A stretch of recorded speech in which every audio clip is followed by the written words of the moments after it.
شیخ صاحب کہتے ہیں کہ پیر فقیر بزرگ جو مزاروں پر ہوتے ہیں کچھ نہیں دے سکتے، لیکن جب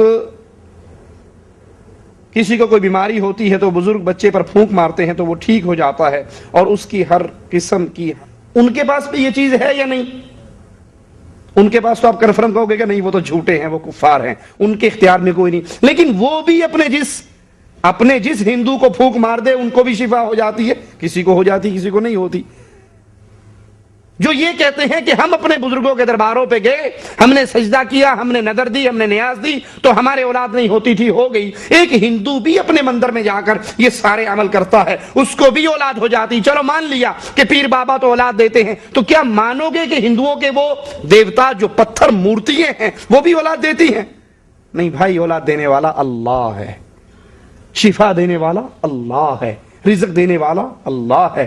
اب آپ چاہے حلال طریقے سے لے لو چاہے حرام طریقے سے لے لو، یہ تو آپ کا اختیار ہے کہ آپ اس کے حصول تک کس طریقے سے۔ ڈاکو بھی روٹی کھا کر سوتا ہے یا نہیں؟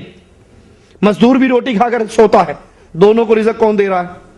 ایک حلال طریقے سے لے رہا ہے، ایک حرام طریقے سے لے رہا ہے۔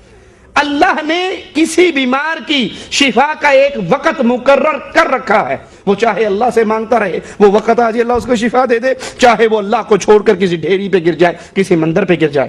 عبداللہ ابن مسعود رضی اللہ عنہ وارضہ اپنے گھر میں آئے اور اپنی بیوی کے گلے میں ایک انہوں نے دھاگا بندھا ہوا دیکھا تو اس کو کاٹ کر کہا کہ عبداللہ کا گھرانہ شرک سے پاک ہے، من تعلق تمیمۃ فقد اشرک۔ اس نے تعویذ، سیپی، گھونگا، کالا دھاگا یہ لٹکایا، اس نے شرک کیا۔